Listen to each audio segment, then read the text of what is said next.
எல்லாருக்கும் வணக்கம். என் பேர் காவிஸ்ரீ. நான் வந்துட்டு ஆரப்பாளையம் மதுரையிலேருந்து தான் வரேன். ஃபர்ஸ்ட் நான் காலேஜ் வந்துட்டு அக்ரி காலேஜ் படித்தேன், பொள்ளாச்சி வானவராயர் காலேஜ். அது முடிக்கும் போது கரெக்டாக கோவிட் டைம். என்ன பண்ணுறது தெரில, 1 இயர் வீட்டில் தான் இருந்தோம். நெக்ஸ்ட்டு வந்துட்டு என்ன பண்ணலான்னு வீட்டில் கரியர் போகும்போது வீட்டில் கேட்டுட்ருக்கும்போது அண்ணா தான் கைட் பண்ணாங்க. பேங்க் போறியா இல்லை டிஎன்பிசி போறியா அப்படி கேட்டாங்க. எனக்கு என்னென்னா ஹையர் ஸ்டடீஸ் பண்ணோம், எம்எஸ்சி பண்ணோம் அப்படின்னு தான் ஆசை. பட் ஆனால் அவங்க என்ன சொன்னாங்க, நீ ஃபர்ஸ்ட் ஒரு செக்யூராக இருந்துக்கோ, அதுக்கப்புறம் நீ உன்னோடதை வந்து பர்சீவ் பண்ணிக்கோ அப்படி சொன்னாங்க. சரி ஓகே, மேக்ஸா டிஎன்பிசின்னு ஆப்ஷன் வந்தப்போ, மேக்ஸா பேங்க் எக்ஸாம் டிஎன்பிசின்னு வந்தப்போ எனக்கு வந்துட்டு சரி பேங்க்னால் நிறையா மேக்ஸ் இருக்கும், வேணாம் நம்ம டிஎன்பிசி போகலாம். சரி டிஎன்பிசி ஓரியன்டேஷன் இங்கே வரேன், இந்த ஹால் ஃபுல்லாக free orientation, free book materials எல்லாமே தரேன்னு சொன்னாங்க. இது ஃபுல்லாக நிற்க கூட இடம் இல்லை, அவ்வளோ பேர் வந்திருந்தாங்க. என்னடா நம்மளால் முடியுமா அப்படின்ச்சு. சரி ஓகே நம்ம அட்டெம்ப்ட் பண்ணுவோம், ட்ரை பண்ணுவோம் அப்படின்னு சொல்லிவிட்டு நான் வீட்டில் போய் சொன்னேன், இவ்வளோ பேர் வந்திருக்காங்கம்மா முடியுமான்னு தெரில. அப்பயும் வந்துட்டு ஓரியன்டேஷனில் சார் எல்லாமே என்ன சொன்னாங்கன்னா, இப்போ தான் இவ்வளோ பேர் வருவீங்க, ஸ்டார்டிங் இவ்வளோ பேர் இருப்பாங்க, பட் முடிக்கும் போது இவ்வளோ பேர் இருப்பாங்களான்னு தெரில, நீங்கள் நம்பிக்கையோடு பண்ணுங்கள் அப்படின்னு சொன்னாங்க. அப்போவே அதையும் நான் வீட்டில் போய் சொன்னேன், இவ்வளோ பேர் இருக்காங்க சார் இப்படி சொன்னாங்க அப்படின்னு சொன்னேன். சரி பார்த்துக்கலாம், நீ முடிஞ்ச அளவுக்கு பண்ணு, நல்லா தான் வரும் அப்படி சொன்னாங்க. சரி அப்படின்னு சொல்லிட்டு வந்தப்போ 33 டெஸ்ட் சீரிஸ் இருந்து ப்ரிலிமு. ஃபஸ்ட் அட்டம்ப்டே டிஎன்பிசி குரூப் 2 தான் பண்ணோம். ஓகே ப்ரிலிம் கிளியர் ஆச்சு. கிளியர் ஆகும்போதே எனக்கு பார்டரில் கிளியரான மாதிரி தான் இருந்தது, நம்ம மெயின்ஸ் நம்மளால் பண்ண முடியுமா அப்படின்னு இருந்தது. அப்பயும் ஓரியன்டேஷன் வச்சாங்க. அப்போ சார் எல்லாருமே என்ன பென் யூஸ் பண்ணோம் எல்லாமே சொல்லி கொடுத்தாங்க. சரி எப்படின்னா லிட்ரலி கைப்பிடிச்சி கூட்டிகிட்டு போகிற மாதிரி தான் டெஸ்ட் ஃபுல்லாகவே. திடீர்னு நமக்கு லோ ஆகிறப்பெல்லாம் வந்துட்டு படிக்கணுமா அப்படின்னு இருக்கும்போது வீட்டில் பேரண்ட்ஸ் கம்பல் பண்ணதே கிடையாது, பண்ணுப்பா அது பண்ணுப்பா, இல்லை உன்னால் முடிஞ்ச அளவுக்கு பண்ணு நல்லா வரும், இதுவரை நீ நல்லா தான் பண்ணியிருக்க அப்படின்னு தான் போயிட்டே இருக்கோம். ஸோ என்னால் மெயின்ஸ் டெஸ்ட் எழுதினேன், ஒரு 2 டெஸ்ட். ஃபஸ்ட் டெஸ்ட் எழுதும் போது என்னால் டைமுக்கு முடிக்க முடிஞ்சுது, ஆனால் ஓரியன்ட்டாக அலைன்டாக இல்லை, ரீடெஸ்ட் அப்படின்ட்டாங்க. என்னடா ஃபஸ்ட் எடுத்தோடனே ரீடெஸ்ட்டாக? அப்புறம் தான் மேம் சொன்னாங்க, இது உன் நல்லதுக்கு தான்ப்பா சொல்கிறோம். சரி ஃபைன் அப்படின்னு சொன்னாங்க. ஒரு 4th டெஸ்ட் அப்போது கனிமுருகன் சார் வந்துட்டு ஃபீட்பேக் கொடுக்குறாங்க. அப்போ சொன்னாங்க, மேடம் நீங்கள் கண்டிப்பாக ப்ளேஸ் ஆவீங்க மேடம், நீங்கள் படிங்க, நம்பிக்கை விடாமல் படிங்க அப்படி சொன்னாங்க. அப்போவே வந்துட்டு ஹேண்ட் ரைட்டிங் கொஞ்சம் பெருசாக்குங்க எல்லாமே.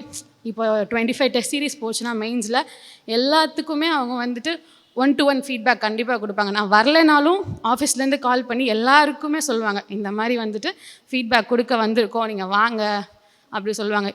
எப்படி எல்லா டெஸ்ட் சீரீஸ்க்கும் வந்துட்டு எல்லா டெஸ்ட்டுக்கும் வந்துட்டு 1-to-1 ஃபீட்பேக் கொடுக்க முடியும் அப்படின்னா சார் வந்துட்டு கொடுத்தாங்க. எல்லாருமே இப்போ ஒரே ஸ்டாஃப்ஸ் கிட்ட நம்மளுக்கு வந்துட்டு இது கிடைக்காது, வேறு ஸ்டாஃப்ஸ் தான் நம்மளுக்கு வந்துட்டு 1-to-1 ஃபீட்பேக் கொடுப்பாங்க.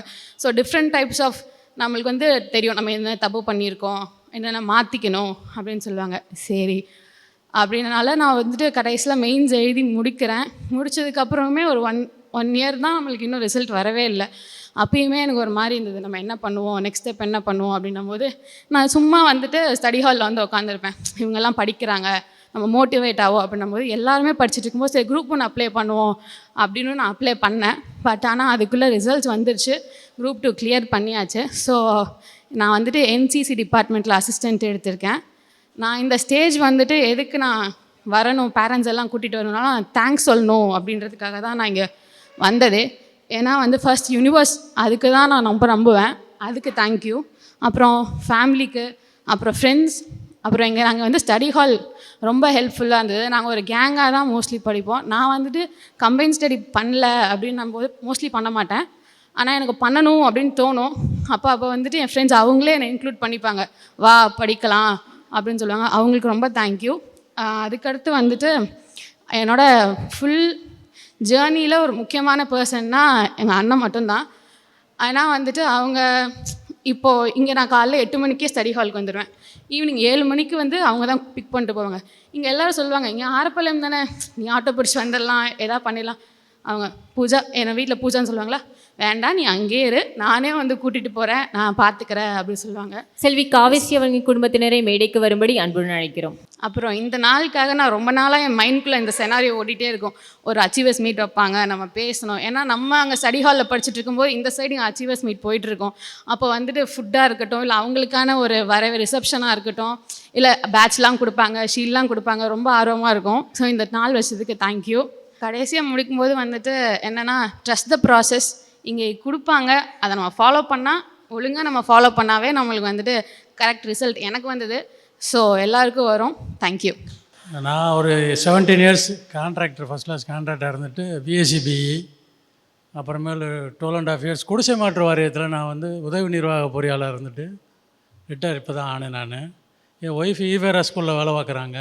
அது என் அக்கா மேலே தான் நான் கல்யாணம் பண்ணிருக்கேன். ஒரு பொண்ணு ஒரு பையன். நான் எப்போயாச்சும் இந்த மாதிரி சான்ஸ் கிடச்சா ஏதாச்சும் 2 வார்த்தை பேசணும்னு நினச்சேன். மனசாட்சிக்கு பயந்து அவங்கவுங்க கடமை செஞ்சோம்னா அதுக்குரிய பலன் கடவுள் கொடுத்துருக்காரு. அதான் நான் என் கடமையை செஞ்சேன். உள்ள பற்றும் பாசத்தினால உடன்பிறப்பு சகோதரர் சொல்லிச்சு, நான் அவனை காட்டில் ஒரு தடவை கூட தான் இங்கே வந்து இறக்கி விட்டுருக்கேன். நான் அதாவது என் கடமையை செஞ்சேன், அது கடமைன்னு செஞ்சேன். நான் அந்த பிள்ளை கடமை செஞ்சு, அது மாதிரி நீங்கள் நம்ம கடமை செஞ்சு ஆண்டவன்கிட்ட வேணா எல்லாருக்கும் பரிசளிக்க ஆண்டவனை வேண்டிக் கொள்கிறேன். நன்றி நன்றி நன்றி. அனைவருக்கும் என்னுடைய தாழ்மையான வணக்கத்தை தெரிவித்துக் கொள்கிறேன். நான் ஒரு ரிட்டையர்டு ஹெச்எம். உசிலம்பட்டியில் வந்து 38 வருஷம் ஹெட்மாஸ்டராக இருந்து, மிடில் ஸ்கூல் ஹெட்மாஸ்டராக இருந்து ரிட்டையர்ட் ஆகி 16 வருஷம் ஆகுது. என்னுடைய வயசு 75. இருந்தாலும் என்னுடைய பேத்தி வந்து இந்த நிலைக்கு உருவாக்கிய இந்த சுரேஷ் அகாடமியை வந்து நான் மனமாற வாழ்த்துகிறேன். கெட்டிக்கார பிள்ளை. எஸ்பிஓவில் படித்து, சிஓவில் படித்து, பொள்ளாச்சியில் பிஎஸ்சி அக்ரி முடிச்சுட்டு நல்லா படிக்கக்கூடிய பிள்ளை. நல்ல இன்ஸ்டியூஷனில் சேர்த்தோம். அவளுக்கு கடினமாக ஒவ்வொரு புத்தகம் பெருசாக இருந்தாலும் நானும் ஹெல்ப் பண்ணுவேன். எனக்கு தெரிஞ்ச அளவுக்கு வந்து இப்போ என்னுடைய பையன் வந்து டெட் எக்ஸாம், மருமகளையும் மகனையும் ஒரே அட்டம்ப்டில் வந்து 2 பேரையும் டெட் எக்ஸாம் நானே ப்ரிப்பேர் பண்ணி எழுதி கொடுத்து பாஸ் பண்ண வச்சேன்.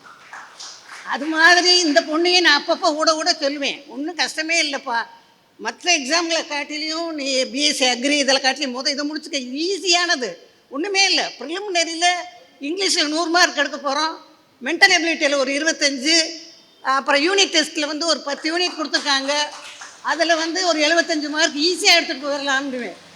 6 to 10 வரைக்கும் இருக்க புஸ்தகங்களை வந்து வச்சுக்க பக்கத்தில், 6ஆம் வகுப்புல இருந்து 10ஆம் வரைக்கும் இருக்க புஸ்தகங்களை பக்கத்தில் வச்சுக்க. அதை முடிச்சாச்சுன்னா 10, 11, 12 புஸ்தகத்தை வச்சுக்க. 6 to 10 வரைக்கும் இருக்க புஸ்தகத்துகளை வரியாக படி. பென்சிலை கையில் வச்சுக்க. முக்கியமான வேர்டு வரும்போது, முக்கியமான பாயிண்ட் வரும்போது அதுக்கு குறிச்சிக்க, அண்டர்லைன் பண்ணு. ஒரு பக்கத்துக்கு 10 இருக்கும், அது தனியாக ஒரு நோட்டில் எழுதிட்டே வா. இப்போ ஹிஸ்ட்ரின்னு இருந்துச்சாக்க அந்த இதில் வந்து ஹிஸ்ட்ரியில் வந்து ஒரு நோட்டு வச்சுக்க, ஜியாகிரஃபிக்கு ஒரு நோட்டு வச்சுக்க, பிறகு எக்கனாமிக்ஸ்க்கு ஒரு நோட்டு வச்சுக்க, அந்த மாதிரி நான் காமர்ஸ்க்கு ஒரு நோட்டு, அந்த மாதிரி 4ஐயும் போட்டு வச்சுக்கிட்டாக்க ஒவ்வொரு 6ஆப்பில் இருக்கிறத ஒன்றா சேரு. 7, 8, 9, 10 ஒன்றா சேர்த்துடணும். ஒன்றுலேயும் 10 பாடம் இருக்கும். 6ஆப்பில் 7ஆப்பில் 10 ஹிஸ்ட்ரியில் இருக்கும், அந்த அப்படி 50 பாடம் தான் இருக்கும். அன்றைக்கி பச்சனைக்கு அதை மட்டும் பார்த்தா போதும். எதுக்கு எல்லா புத்தகத்தையும் ப்ரிப்பேர் பண்ணணுன்ற அவசியமே இல்லை. இந்த வேலையை வந்து சுரேஷ் அகாடமிக்காரவங்க ரெடியாக பண்ணி வச்சுருக்காங்க.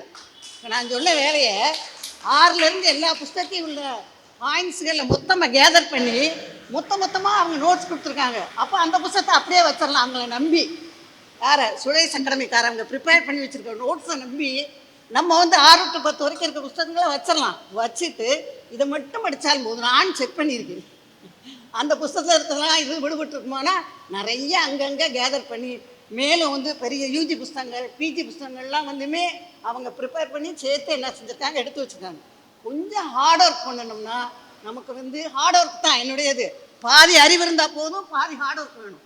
முழுசாக நமக்கு அறிவு வேணுன்றதும் இல்லை, முழுசாக ஹார்ட் ஒர்க் பண்ணாலும் பத்தாது. பாதி இருந்தாலே போதும், வந்து நம்ம கட்டாயம் ஜெயிச்சிடலாம். இந்த பொண்ணு வந்து ஃபஸ்ட் அட்டம்ப்ட்லேயே வந்து பாஸ் பண்ணிருச்சு. பண்ணாலும் வந்து அவங்க மற்ற நிறைய டிபார்ட்மெண்ட்டெல்லாம் இருந்துச்சு அந்த இதில் ஆர்டரில். ரெவென்யூ, பிறகு ரெஜிஸ்ட்ரேஷன் இருந்துச்சு, டிரான்ஸ்போர்ட் இருந்துச்சு, எல்லாம் நிறைய ஒரு 30-40 இருந்துச்சு. நான் ஒவ்வொன்றையும் படித்து சொல்லுவேன், எப்பா இதில் வந்து ஒர்க் எப்படி இருக்குது, இத்தனை மணிக்கு போயிட்டு இத்தனை மணிக்கு வரலாம், இவ்வளோ லீவ் இருக்குது, இவ்வளோ சேலரி இருக்குது, இங்கே வேக்கன்சி இருக்குன்னுலாம் நான் சொல்லாலும் இதெல்லாம் காதில் கேட்டு அவளுக்கு அந்த இடத்துல போய் கவுன்சிலிங்கில் என்சிசி டிபார்ட்மெண்ட் பிடிச்சிருக்கு. அவளுக்குரியது வந்து அந்த நான் நினைப்பேன், உன்னுடைய வளர்த்திக்கா குட்டாளி எடுத்துட்டியாப்பா அப்படின்னு கூட கேட்பேன். அவரவருக்கு பிடிச்சது அந்த மனசில். இதில் வந்து ஒரு பிராப்தம் என்னன்னா, எங்களுடைய சார், என்னுடைய ஹஸ்பண்ட் வந்து ஹையர் செகண்டரி ஸ்கூலில் வந்து வாத்தியாராக இருந்துட்டு என்சிசி ஆஃபீஸராக இருந்தாங்க. அந்த பிள்ளை பார்த்தது கூட இல்லை. என்சிசி ஆஃபீஸராக இருந்தாங்க. இவங்க பார்த்தது கூட இல்லை. ஆனால் அந்த பிராப்தமாக என்னன்னு தெரியல. அந்த பிள்ளை போனதும் அதை டிக் பண்ணிட்டு வந்துருச்சு. சரி, ஓகே, எல்லாமே அங்கேருந்து ஆசீர்வாதம் நடக்குது போல் இருக்குது அப்படின்னு சொல்லி எனக்கு ரொம்ப சந்தோஷம். இந்த பிள்ளை வந்து மேன்மேலும் வந்து நல்ல வாழ்வு கிடைக்கணும். இங்கே பக்கத்துலேயே அங்கே இருக்க ஆரப்பாளையம் எங்களுக்கு தெரிஞ்சவங்ககிட்ட எல்லாம் சொல்லிகிட்டு இருக்கேன் நான். இந்த மாதிரி படிக்க வர பிள்ளைகிட்ட எங்கள் ஊர்லேருந்தெல்லாம் வராங்க. இது நடுவு சென்டரில் இருக்கிறதுனால இங்கே வந்து சுற்றில் இருக்க கிராமத்துலேருந்து வரதுக்கு உசிலம்பட்டி அந்த பக்கத்தில் இருந்தெல்லாம் வரவங்களுக்கு நான் உசிலம்பட்டி, அதனால் எனக்கு தெரிஞ்ச பிள்ளைகள்லாம் நிறைய பேர் வந்து இங்கே ஜாயின் பண்ண வராங்க. நல்ல அகாடமிப்பா, நல்ல சாயந்தரம் 5 மணி 6 மணி வரைக்கும் கூட உட்காந்து படிச்சுட்டு வரலாம். ரொம்ப அமைதியாக இருக்கும். நல்ல நம்ம இங்கே பஸ் ஸ்டாப்பில் இறங்கணும்னா காலவாசலில் படிக்கலாம்.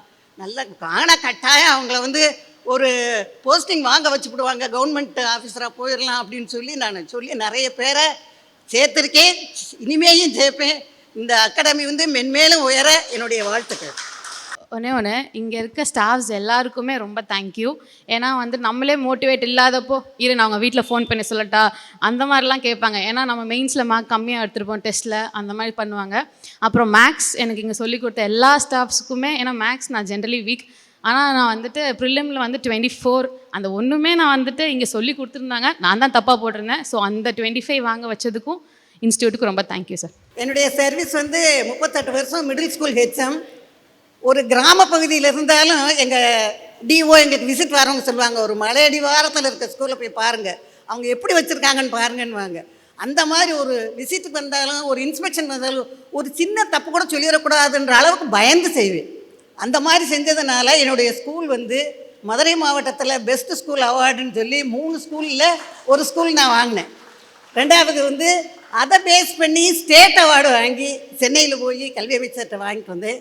2005 வந்து நேஷனல் அவார்டு தேசிய விருது வந்து ஐயா அப்துல் கலாம் ஐயாட்ட போய் நான் வாங்கிட்டு வந்து இருக்கேன்றதை நான் பெருமையோடு சொல்லிக்கொள்கிறேன். சுரேஷ் IAS அகாடமி, வெற்றியின் முகவரி.